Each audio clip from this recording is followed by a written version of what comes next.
It's time to end this. No, Vic. It's clobbering time. Hey, welcome back to ScreenCrush. I'm Ryan Airy, and we finally have our official cast for the Fantastic Four in the MCU. As rumored, it is Pedro Pascal as Reed Richards, Vanessa Kirby as Sue Storm, Joseph Quinn as Johnny Storm, aka the Human Torch, and the great Eben Moss-Backrack as Ben Grimm, aka the Thing. I am so excited to talk about this, so I'm going to run through the history of the Fantastic Four a little later. I'm going to be joined by the great Tommy Bechtold and Colton Ogburn, the guy who's trapped eternally in our television but doesn't know, so please don't tell him, and I'm going to get their thoughts on this. But first, I got to run through who these actors are in the history of the Fantastic Four. Also, we're going to talk about some potential villains who could appear in this movie based on some rumors that have been floating around. Maybe it's Galactus, maybe the Silver Surfer is going to make an appearance, or maybe, dear God, maybe, finally, we're going to get Dr. Doom. Thank you all so much for watching and supporting our channel, and if you have time, please visit our merch store, ScreenCrushMerch.com, where we design all the merch ourselves. We have two brand new shirts in our merch store. We have this Wade's World t-shirt that says, "Can you tell me how to get to the MCU?" with a parody of Deadpool and Wolverine as Bert and Ernie, and we have this MCU Savior shirt based on this line. I am Marvel Jesus. And you can buy tickets to our first live show at February 22nd, George Washington's birthday, in Brooklyn, New York. Shopping at our merch store is the best way for you to directly support our channel. Thanks again for watching. The links are below. Now first, I want to explain why this is such a big deal for MCU fans. Like, some of you who maybe didn't read the comics only know the Fantastic Four as those heroes with 3 failed superhero movie franchises. 3? Yeah, man. There was a 90s Fantastic Four movie that they only made to retain the rights, and it was technically never even released. But, you know, it's on YouTube right now. And I have to tell you, at the time, like, I was in junior high when they were making that, and Marvel was actually publicizing this movie in their newsletters like Marvel Age. Fans were excited about this. Like, one article even ended with the filmmaker saying, "We just want to make Stan proud of us." I mean, you have to remember, guys, this is back when Marvel movies were a joke. Like, this is what Thor looked like when he was on TV. So when X-Men kicked off the Marvel Renaissance in 2000, a flurry of Marvel properties were suddenly greenlit by studios, and Tim Story, the director of Barbershop, directed 2 Fantastic Four films. Now, those aren't the worst films of that era. But they were not really good Fantastic Four movies. In particular, Dr. Doom was just kind of scaled down in scope to just be a creepy businessman instead of the scientist, sorcerer, and leader he is in the comics. I actually thought the Rise of the Silver Surfer corrected a lot of the mistakes from the first one. I mean, we also have Doug Jones' Silver Surfer, and Doom actually acts a lot more like Dr. Doom, and of course, the cast of those movies was just on point. Jessica Alba, Chris Evans, Michael Chiklis, and of course, the guy who played Reed, named Ian Griffin. Yep, that's him. Now that cast, you know, did have its moments, like especially Chris Evans, Johnny Storm torturing Ben Grimm. That is straight from the comics. In fact, Johnny tortures Ben so much it's like a habit that he can't quit. Oh, I used to have a habit like that. I used to peel socks off people's feet and chew them until they die. That's super weird, man. And I used to stress eat, and that was part of my bad oral fixation habit. But now I've replaced that bad gross habit with a positive one by using Fume. They're the sponsor of this video. Is that a vape? No, this is not a vape. It's not electronic, and it doesn't have pods filled with potentially harmful chemicals. Instead, it has these plant-based cores that are infused with natural flavors to create natural flavored air. I recently started crisp mint, and it even freshens my breath. Yes, it smells very nice. Thank you.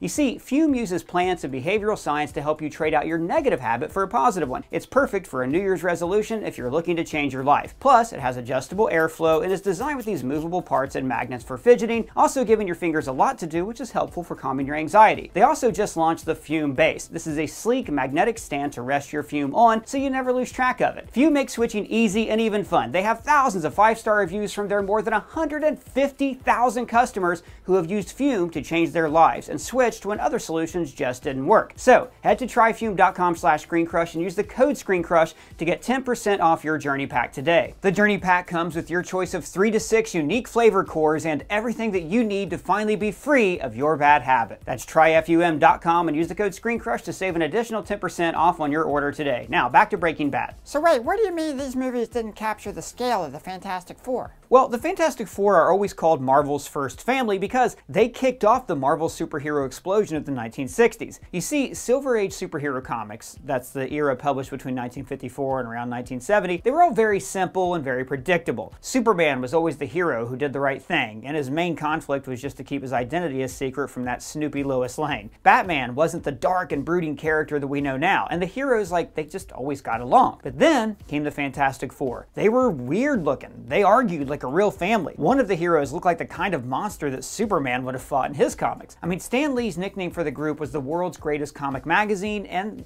they weren't far off from it. I mean, it was powered by Jack Kirby's incredible imagination, these wide vistas of other worlds, dimensions. Heck, the guy even invented Wakanda. And then you add in Stan Lee's snappy dialogue into that mix, and the Fantastic Four has always been one of Marvel's flagship comics, if not always their best selling. And over the years, like, this family actually expanded. They had a son and daughter, Franklin and Valeria, and this was like decades before superheroes like Superman or Batman started to have kids. Like, the whole point of comics up to that point was to be stationary, to always return viewers to the same starting point every single issue. But the Fantastic Four told stories about human characters that grew and evolved over the years. Ben Grimm hates himself because he looks like a monster, and Reed hates himself for what happened to Ben. He's got a lot of guilt over that. Johnny was this immature a-hole, and Sue, who is the most powerful member of the team, was the glue that held them all together. It's an engaging family dynamic that fits in perfectly with the Marvel Cinematic Universe, and that 2015 Fantastic Four film completely ignored. Oh yeah, what was up with that movie? Well, writer-director Josh Trank had a vision for a Fantastic Four that were younger, more of a found family than a literal one. And he took inspiration from the Marvel Comics Ultimate Fantastic Four books, which, relaunched the team for a younger audience. But personally, I don't think the Fantastic Four would ever work as a dark, brooding story. The whole point is they have dark elements, like Ben's aforementioned self-hatred, but those elements are always balanced out with this hopeful mission of peace and exploration. To be fair though, Fox butchered Josh Trank's film, and he was not quiet about it on social media. And good for him. And good for him. The guy deserves another chance. So why is this new movie such a big deal? Well, as most of you know, Marvel sold off the film rights to their characters in the 1990s when they went bankrupt. And the provision in that deal was that Fox would retain the movie rights for the Fantastic Four if they always kept a Fantastic Four movie in production. So they failed to make a franchise that took off in the 2000s, so they tried again in 2015. But then in 2017, Disney bought Fox, so the rights of the Fantastic Four and X-Men returned to Marvel. Now I should say though that ever since the Marvel Age of Movies launched, the movies have had a strong effect on the comic books. Sometimes this has been very direct, altering characters like Nick Fury to look like they do on the screen, so Nick Fury now looks like Samuel L. Jackson in the comics instead of looking like David Hasselhoff. But they've also affected them in a more spiteful way. You see, at one point, Marvel, led by Ike Perlmutter at the time, actually canceled the Fantastic Four comic, Marvel's flagship book. And the reason they canceled it was because they didn't want to create any new characters or stories that a rival studio, Fox, could then turn into a film. The whole thing was really dumb and really bitter, and frankly, it just kind of killed a lot of creative momentum the book had. But then Dan Slott did a relaunch. The book's great now. I highly suggest you check it out. In fact, I could do a whole other video just on Fantastic Four comics that I love. The point is that ever since Disney bought Fox, we have been waiting to see how Marvel was going to bring these characters into the Marvel Cinematic Universe and finally do this franchise right. What do you mean do it right? Like with better villains and stuff? Yeah, better villains. I mean, the second movie turned Galactus into a cloud. But no, what I mean is the Fantastic Four, first and foremost, are explorers. Reed is the most brilliant scientist on Earth. He's emotionally distant, but he has a kind heart. So he leads the team to explore new dimensions, new planets, all in order to better the human race. So I'm shaking. I'm so excited about this. I never thought I would ever get excited about a Fantastic Four movie again, but these are some of my favorite characters from the comic books of all time. Doctor Doom is my favorite villain. I'm literally surrounded by Doctor Doom action figures here in the store right now. Tommy Bechtold, Colton Ogburn, we got to run through this cast and get your feelings on it. So first of all, let's start with the leader of the group, Pedro Pascal as Reed Richards, right? This one's been floated around for a while. Pedro Pascal obviously has been around for a long time, but he's just recently, he was on Narcos, things like that, but now he's getting a lot of light shined on him from The Mandalorian and for playing Joel in The Last of Us. I am concerned, though, that him being in this means he won't be able to be in The Last of Us Season 2. Teehee. Tommy, what are your thoughts on Pedro as Reed? I am a huge Pedro fan. I think that this is a role that, he's got the maturity and the depth to play the MCU's smartest man, and I think it is, you're going to hear me sound like a broken record here, but I think this is incredible casting. I am excited to have him, in Marvel movies for years to come, is my hope. And I just feel like, the kind of gravitas he brings to Dinjar and like sternness yet warmth underneath, we already know he can play a good father. And then, you see him in interviews in real life, and he does have kind of a silly side. And I think that Reed Richards needs to be a little bit, not goofy, but needs to have a little bit of a soft fatherly side to him as well. So I think he can play both father archetypes well. I think it's great casting. Oh, God, me too. And you're right. He has kind of become, it's an internet thing now, the internet's daddy, which is getting into a whole other corner of the internet I don't want to touch right now. But he does have that, you're right, that sort of like mentor role, but he also has a coldness and an aloofness to him, at least when he plays Joel, and really when he plays Din Djarin as well. Colton, what do you think about this casting? Well, you guys are right. His range stretches very far, so that's great for Mr. Fantastic. Oh, this guy. This guy. Go home, you. Stay in that TV.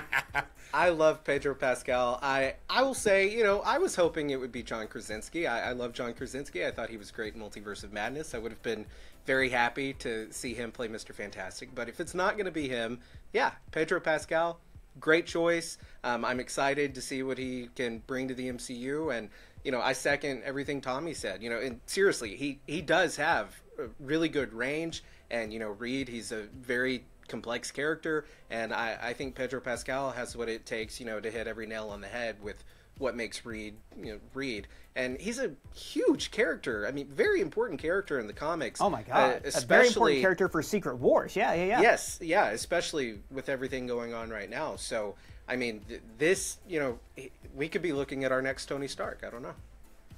Maybe. You know, we've been talking about how Deadpool could fulfill that main character role, but boy, what an exciting week for Marvel, you know, getting to announce all this. So, you know, Reed is the brains of the operation. I've always said that Sue is the heart. Sue Storm, played by Vanessa Kirby, who has been in The Crown. She was in Mission Impossible Fallout. She was great in Napoleon as Josephine. Sue is the character who really has to bring Reed back to Earth, right? Now, Vanessa Kirby, and by the way, I know they didn't do this on purpose, but Jack Kirby's the guy who created the Fantastic Four, right? Stan Lee's involvement to whatever level you want to believe, but if it weren't for Jack Kirby, the character wouldn't exist. Sue is named after Jack Kirby's daughter. Ben Grimm is named after Jack Kirby's father. Jack Kirby based Ben Grimm on himself. So it's very fortuitous that she shares that same surname. Do you guys have any thoughts on Vanessa Kirby and like what you think she can mean, or what this can mean for like an actual married couple as superheroes in the MCU? I'm a huge fan of hers. I think she's kind of like one of those, like, has just that stunning presence to her when she's on screen, where you're like, you can't really, like, you kind of can't help but just pay attention to her for the most part. Even in those Mission Impossible nightclub scenes where, like, she's like holding court in the lounge area, I'm thinking back to that, and it's, you know, not to steal Colton's thunder, I don't think she's going to be invisible in this role. I think she's going to make a. Guys, I had to. Both be ashamed of yourself. I had to. Just because we're talking about the MCU's daddy doesn't mean we got to be making daddy jokes. So another bit of casting here, and again, these are all the people who were rumored, right? And when I first heard this rumored cast, I thought, oh my God, please be true. And there were rumors for a while that it was going to be like Adam Driver and Margot Robbie, who probably priced themselves out of the role. And Adam Driver was probably reluctant to step into another franchise. Yeah. As with Margot Robbie, she can do whatever she wants right now, right? But this other guy is a real up-and-comer, Joseph Quinn, right? Yes. So Joseph Quinn, if you see a picture of him, you may not recognize him without the wig, but he was Eddie on Stranger Things, the big breakout leader of the Hellfire Club. So very pumped about that. And this is a character of the Human Torch who, among other things, is extremely good friends with Spider-Man, right? He is. They have kind of a love-hate relationship. They always have this thing where they meet at the Statue of Liberty, like that's their spot if they need to talk to each other. And they're both teenagers, so they have that in common. But Johnny's always like been charmed and is wealthy and, you know, part of this globe-trotting group of celebrities. And, you know, Peter Parker's the guy who has to make everybody forget his name to save the universe. Colton, what do you think about Joseph Quinn in here as Johnny Storm? My wife is obsessed with Joseph Quinn. It's Joseph Quinn 24/7, so I know that I'm going to be hearing that later tonight. He's a very talented actor, up and coming. You know, he's in the spotlight right now. I think the same is true for Pedro Pascal. You know, he's having his, you know, moment in the sun right now. I think all of these actors are going to be a phenomenal cast. Also, Kirby, I just wanted to say, I think she's a phenomenal choice for Sue Storm as well. Tommy, how about you? What do you think Joseph Quinn's going to bring to this part that maybe Chris Evans couldn't bring to it, you know, or didn't bring to it? I think that's a great point, and I think you know, a great question.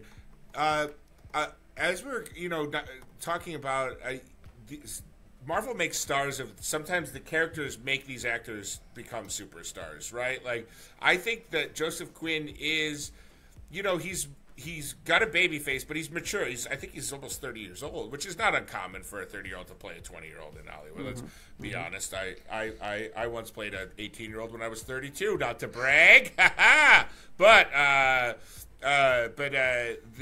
think I think that guy is poised to be a movie star, and I think this is going to be one of those defining roles that teenage kids, 13-year-old kids that go to the movie are going to want to be Johnny Storm.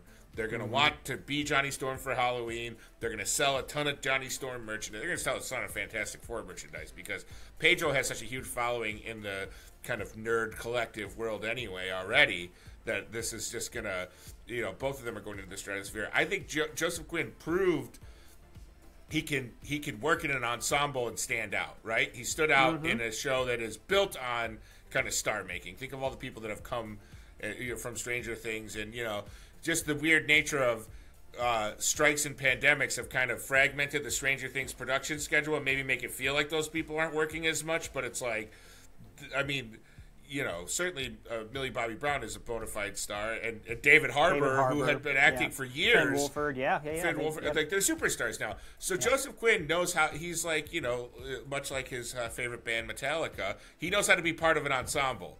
And a foursome at that. So I'm bullish. I think that casting is fire. Me too. Oh God, no! I just want to add. I'm never going to be. I'm never letting the two of you get together again. This is I'm the never worst coming day back. of my life. I'm never coming back, am I? You're not invited. You're not invited, except for our Deadpool video, which we'll do. All right, great. One more thing. We've also seen him play a rebel with a heart, which is exactly what Johnny Storm is. Very true. Yeah, Very Eddie and Johnny, very similar. Yeah. Now, the member of this cast that I am actually most excited about. Sometimes there's actors who you'll see them in small parts and character roles, and they never get past that point. And they're just people who are always in an ensemble, and they're always great. You can Google famous character actors, and you'll see a huge list of people. The guy playing Ben Grimm is one of them, right? Eben Moss-Backrack. Now, I might be pronouncing his last name wrong. If I am, I'm very sorry, Eben. This guy had such a memorable role in Andor.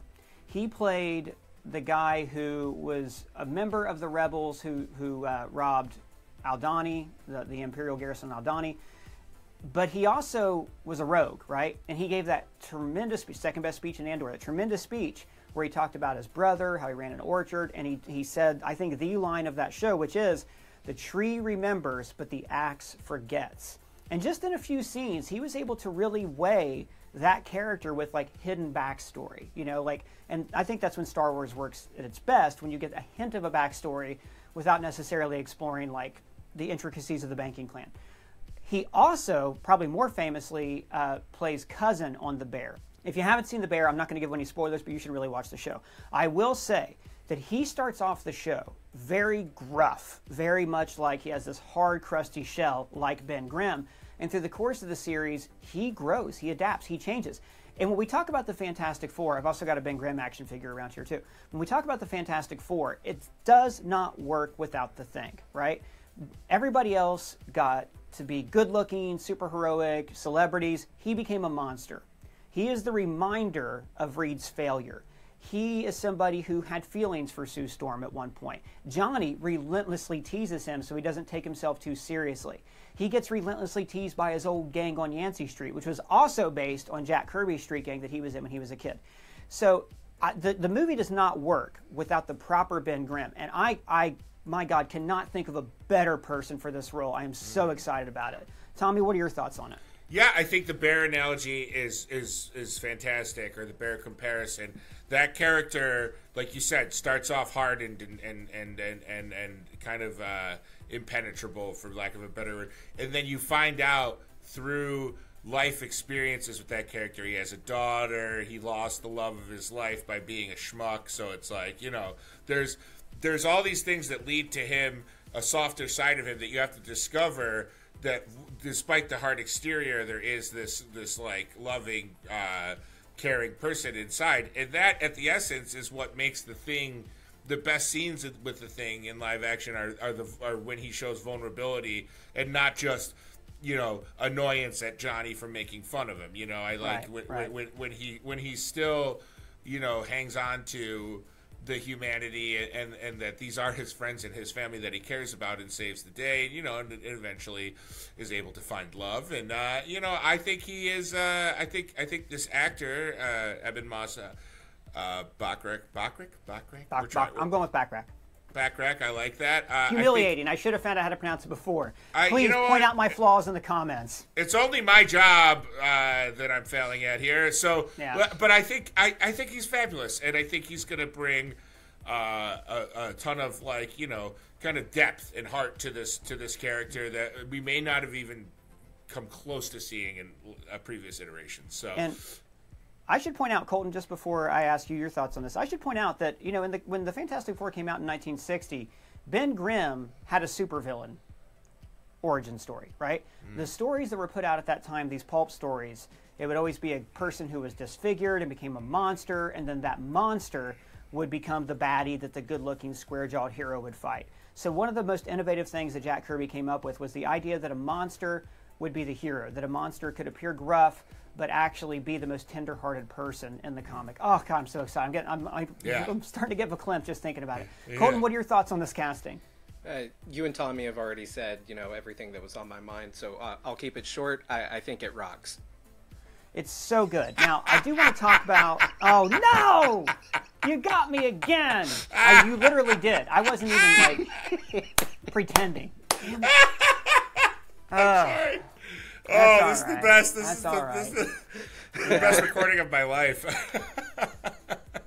So now I want to talk about the rumored villains of this movie and who the casting might be for that. Tommy Bechtold on Guardians of the Galaxy, also upcoming charity auction to benefit cancer research in Rochester, New York. His Twitter and Colton's are going to be linked below. So thanks Tommy and Colton, you can find all their social links below. So they did release a few details about this movie. We have this promotional art which shows the Fantastic Four along with Herbie. Now Herbie is a robot that was added to a Fantastic Four animated series when basically the rights to Johnny Storm were tied up by a different studio. Herbie was also created by Jack Kirby, by the way. We also see on the wall a portrait of Eben Moss Backrack as astronaut Ben Grimm hanging up on the wall. So some details are releasing that looks like the movie is going to be set in the year 1963. Now, this is actually the same pitch that Peyton Reed, who directed the Ant-Man trilogy, pitched to Marvel years ago, that the Fantastic Four were in the 1960s originally, they got on a space rocket, they went out into space, and they came back in the modern day. So, I'm wondering, if this movie is set in 1963, it could mean one of two things. One, that it's just a fun period piece that maybe takes place in an alternate universe. In that case, it'd be really fun to see how a 1960s setting reacts to superheroes. In fact, we talked about this as a possible pitch in our Fantastic Four in the MCU video where we said that they should travel the multiverse and go to a different dimension where it's set in the 1960s. Also, I think it'd be really fun to see people in the MCU be amazed at superpowers again. I mean, powers have become so commonplace that when I watched Madam Web, I was actually surprised to see people reacting to a guy climbing on walls. So that would be really cool. Another thing they might do is, the beginning of the movie might be set in the 60s with the Fantastic Four boarding a rocket, and then they could travel to the modern day and be fish out of water, which was Peyton Reed's original pitch. But they might also just have them be set in the multiverse. It looks like the X-Men are going to be brought into the MCU kind of piecemeal, like they're from another universe like we saw in the Deadpool trailer, and then they get ported over into the MCU, maybe for Avengers vs. X-Men. And we might see the Fantastic Four do the same thing. I mean, after all, we've already seen one version of Reed Richards existing in the multiverse with John Krasinski in Multiverse of Madness, and also in the comics there is a gathering called the Council of Reeds, which are different multiversal variations of Reed who basically try to govern the multiverse together. Either way, I think characters from the 1960s or a movie set in the 1960s in the multiverse is going to be a lot of fun. One thing we do know is that there's no way the Fantastic Four were in the MCU working as public superheroes in the 1960s because, as far as people in the MCU know, Iron Man was the first hero in 2008, and somebody would have mentioned a public gathering of superheroes in the 60s by now in the MCU. Now, we didn't get news about the confirmed villains in this movie, but there are a few rumors being thrown around. One, of course, is always Doctor Doom, but in my opinion, I hope Doctor Doom is not the main villain of this film because, well, Doctor Doom's been in every Fantastic Four movie and he can get overused, kind of like how Magneto suddenly had to be in every single X-Men movie. Sometimes, you know, less is more. We did do a video that I'm really proud of about how we speculated that Doctor Doom could slowly be introduced into the Marvel Cinematic Universe, and we have a video where we speculated how Reed Richards could have been in the MCU the entire time. Both videos are a lot of fun. Be sure to check them out. So the rumor associated with the villain of this is that they approached Javier Bardem to play Galactus. Galactus, but his schedule was too busy. Now, Galactus, if you don't know, in the comics is a giant cosmic entity who goes around eating planets, but he can't find the planets on his own, so he has the Silver Surfer, another great character created by Jack Kirby. And the Silver Surfer goes around, finds planets that are suitable, and then just summons Galactus to that world. Now, in Kirby's original intention, the Silver Surfer was not ever a person. It was a being of pure energy that Galactus created simply to serve him. However, after Silver Surfer arrives on Earth and meets Sue Storm of the Fantastic Four, his heart kind of melts away, he realizes these people are worth saving, and he turns on his creator, Galactus. The rumor is that Anna Taylor-Joy, who apparently gets to be in everything, has been approached to be the Silver Surfer. Now, actually, I think that's really good casting. You know, she has this kind of a quiet presence. I think she would actually be a very good Silver Surfer. And, guys, Silver Surfer is one of the best characters in Marvel Comics. Like, totally a character that should go off and headline their own cosmic films, along with Adam Warlock. And in fact, maybe the Silver Surfer movie could be how we finally get a follow-up to that Eternal sequel tease, because we know we're never going to get an Eternal sequel. So those are the rumored villains, but the Fantastic Four has one of the best, most expansive rogue galleries in Marvel Comics. So do me a favor, let me know which Fantastic Four villains you think they should have down in the comments below, and who you think should play them. Should Cillian Murphy play Doctor Doom? Sounds pretty good to me. I want to give a shout out to Colton and Tommy for joining me. Their links are below. And guys, if it's your first time here at the channel, please subscribe and smash that bell for alerts. For ScreenCrush, I'm Ryan Airy.